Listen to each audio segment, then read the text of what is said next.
let's read the question. The question says that through a point capital A on the circle, a chord AP is drawn, and on the tangent at a point T is taken such that AT is equal to AP. If TP produced meet the diameter through A at Q, prove that the limiting value of AQ when P moves up to A is double the diameter of the circle. इस question में circle पे एक point A है, उससे एक cord AP draw किया गया and A पे एक टेंजेंट ए पे अगर एक टेंजेंट ड्रॉ करेंगे तो उस पर एक पॉइंट टी लिया गया इस तरीके से कि एटी और एपी दोनों की वैल्यू इक्वल हो जाएगी, मतलब एटी और एपी दोनों का लेंथ इक्वल हो जाएगा. अगर टीपी प्रोड्यूस्ड डायमीटर को जो टीपी प्रोड्यूस्ड है वो डायमीटर को थ्रू ए क्यू पे मिलता है, तो हमको प्रूव करना है कि जो ए क्यू की लिमिटिंग वैल्यू होगी जब पी ए की तरफ मूव करेगा तो वो सर्कल के डायमीटर के डबल होगा. ये प्रूव करना है हमको. तो बहुत ही सिंपल सा क्वेश्चन है. पहले हम की कॉन्सेप्ट लिख लेते हैं. की कॉन्सेप्ट, तो पहला की कॉन्सेप्ट ये है कि एंगल एट द सर्कम्फरेंस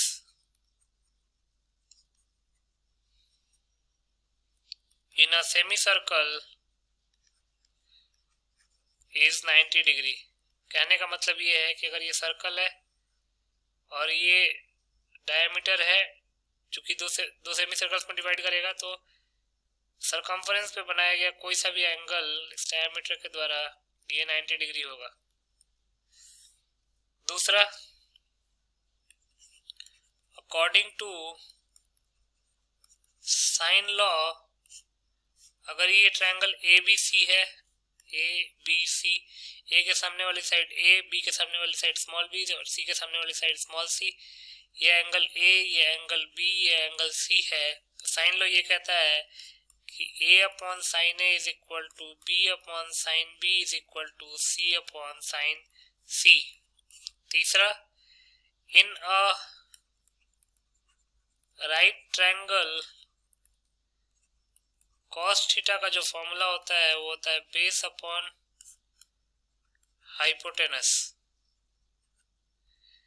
तो इन तीनों की कॉन्सेप्ट्स को यूज करके इस क्वेश्चन को सॉल्व कर लेते हैं. अब जो गिवन इंफॉर्मेशन दे रखी है उससे हम एक रफ डायग्राम ड्रॉ कर लेते हैं. तो एक सर्कल है, सर्कल पे एक पॉइंट ए है, इससे एक कॉर्ड ड्रॉ किया गया एपी और सर्कल पे एक टेंजेंट ड्रॉ किया गया थ्रू पॉइंट ए और उसी टेंजेंट पे एक पॉइंट है और जो एटी है वो इस तरीके से ड्रॉ किया गया है कि एटी और एपी का जो लेंथ है वो सेम होगा. तो इसको अगर हम ज्वाइन कर दें तो इस तरीके से ज्वाइन हो जाएगा. अब ये जो सर्कल है उसका डायमीटर अगर हम ड्रॉ करें, ये सेंटर है, रफ एंड डायग्राम हम ड्रॉ कर रहे हैं, ये एल है. इस लाइन को एक्सटेंड करते हैं, वो मीट कर रहा है डायमीटर को पॉइंट क्यू पे. ये पॉइंट का नाम हमने ऑलरेडी एल दे रखा है, ये पॉइंट पी है. पी से एल को भी कनेक्ट कर देते हैं. तो ये हमारे पास डायग्राम ड्रॉ हो गया. अब इसी को हम एक प्रॉपर फॉर्मेट में ड्रॉ कर लेते हैं.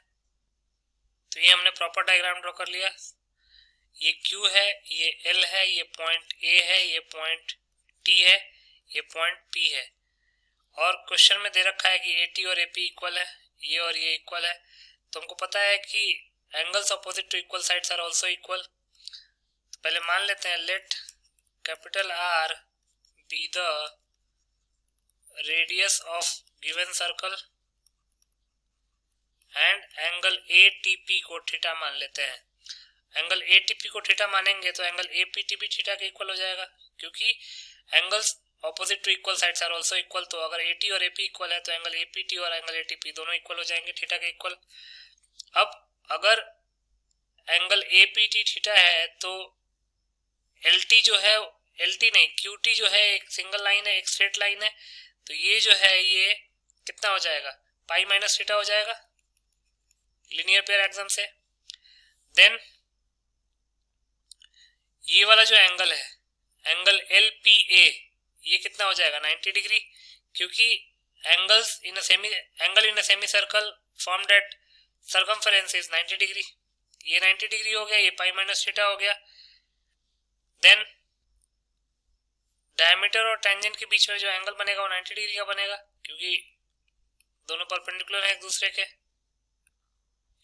अब अगर ट्रायंगल ए टी क्यू में देखेंगे तो एंगल ए 90 डिग्री के इक्वल है, एंगल टी थीटा के इक्वल है, तो ये जो एंगल होगा वो कितना हो जाएगा, पाई by 2 minus theta, 90 degree minus theta, तभी तो तीनों का सम जो आएगा वो 180 डिग्री आएगा। देन ये पाई बाई 2 माइनस थीटा। अब अगर ट्रायंगल ए पी क्यू में angle sum property of triangle लगाएंगे तो पाई minus theta plus pi by 2 minus theta कितना हो जाएगा, 2 थीटा माइनस पाई बाई 2। ये आ जाएगा हमारे पास 2 थीटा माइनस पाई बाई 2। अब हमारे पास सारे एंगल्स आ चुके हैं। तो अगर एंगल एटीपी को थीटा लिया था तो एंगल ए पी क्यू जो है वो पाई माइनस थीटा हो जाएगा, and angle A Q P जो है वो पाई बाई 2 माइनस थीटा हो जाएगा। अब हम करते क्या है, in triangle A P Q apply sine law apply करते हैं। तो क्या होगा, A Q upon A Q के सामने वाला एंगल क्या है, ए क्यू के सामने वाला एंगल जो है वो पाई माइनस थीटा है, तो ये हो जाएगा A Q upon sine of pi minus theta is equal to A P upon, A P के सामने वाला एंगल कौन सा है, ए पी के सामने वाला एंगल जो है वो पाई बाई 2 माइनस थीटा है, तो ये हो जाएगा A P upon sine of pi by 2 minus theta. Sine of pi by 2 minus theta cos theta के इक्वल होता है, तो यहाँ से ए क्यू जो है वो आ जाएगा A P into sine of pi minus theta, sine theta होता है, upon cos theta. Since sine of pi minus theta is equal to sine theta and sine of pi by 2 minus theta जो होता है वो cos theta के equal होता है। अब ये ए क्यू की वैल्यू आ गई, इसको हम फर्स्ट इक्वेशन मान लेते हैं। अब in right angle triangle APL में, राइट एंगल ट्रायंगल एपीएल है, एपीएल ये भी एक राइट एंगल ट्रायंगल है, तो उसमें अगर हम cos of 2 theta minus pi by 2 की वैल्यू निकालें तो बेस अपॉन हाइपोटेनस होगा, बेस हो जाएगा एपी अपॉन एल, क्योंकि अगर आप ये वाला एंगल लेंगे तो इस एंगल के लिए बेस क्या हो जाएगा, एपी, और हाइपोटेनस क्या हो जाएगा, एल, एपी अपॉन एल। तो इसको लिख सकते हैं एपी अपॉन एल, डायमीटर है तो डायमीटर को 2 इंटू रेडियस लिख सकते हैं, तो यहाँ से एपी आ जाएगा 2r into cos of pi by 2 minus 2 theta, क्योंकि अगर माइनस कॉमन लेंगे तो पाई बाई 2 माइनस 2 थीटा आएगा, और cos of minus theta cos theta के इक्वल होता है, तो इसलिए cos of pi by 2 minus 2 theta लिख दिया, और cos of pi by 2 minus theta होता है साइन थीटा के इक्वल, तो यहाँ से एपी आ जाएगा 2r साइन 2 थीटा। ये सेकंड इक्वेशन आ गया हमारे पास। अब हम लिख सकते हैं वी हैव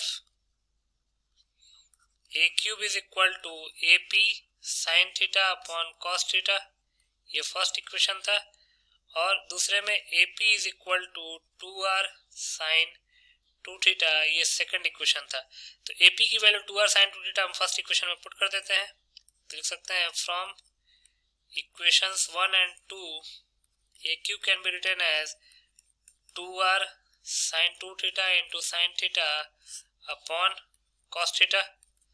तो क्या हो जाएगा, 2r इंटू साइन 2 थीटा को लिख सकते हैं 2 sine theta cos theta into sine theta upon cos theta. Cos theta से कॉस थीटा कैंसिल आउट हो जाएगा, तो यहाँ से ए क्यू क्या आ जाएगा 4r साइन स्क्वायर थीटा, ए क्यू आ गया हमारे पास 4r साइन स्क्वायर थीटा। अब जब p a को अप्रोच करेगा, when p approaches to a, तो लिख सकते हैं when p approaches to a, AP is equal to 80,